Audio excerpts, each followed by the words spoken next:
নদীর উপর কাঠের জরাজীর্ণ সেতু, এর উপর দিয়েই ঝুঁকি নিয়ে হালকা যানবাহন চলাচল করছে। 2019 সালে কার্যাদেশ দেওয়া হয় পিরোজপুরের মঠবাড়িয়া ও পার্শ্ববর্তী বরগুনা পাথরঘাটা উপজেলার সংযোগস্থলের হালদা সেতুর। নির্মাণ করা হয় দুপাশের অ্যাবাটমেন্ট। এর মধ্যে নকশা নিয়ে জটিলতা তৈরি হলে বন্ধ হয়ে যায় কাজ।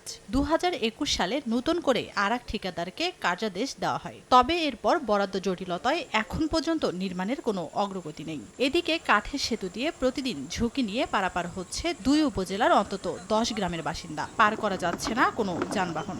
আমরা তো যথেষ্ট ভোগান্তিতে, সে প্রায় 7-8 বছর তো হইবি এই অবস্থায় আছে। এই অঞ্চলের লোকজনের দৈনন্দিন জীবনকে আসলে ব্যাহত হচ্ছে এই ব্রিজটি না থাকার জন্য। আমাদের দাবি হলো যে এই দুই পারের মানুষ চলাচলের জন্য এই ব্রিজটি দ্রুত নির্মাণ করা। শীঘ্রই কাজ পুনরায় শুরুর আশ্বাস উপজেলা প্রশাসনের। দীর্ঘদিন বন্ধ থাকার পরে বর্তমান প্রকল্প পরিচালক মহোদয় আমাদেরকে নিয়ে পিরোজপুরে মিটিং করে এবং বন্ধ কাজগুলো শুরু করার জন্য তাগিদ দেন এবং তিনি ফান্ডের যে জটিলতা নিরসন করবেন বলে আমাদেরকে আশা ব্যক্ত করেন।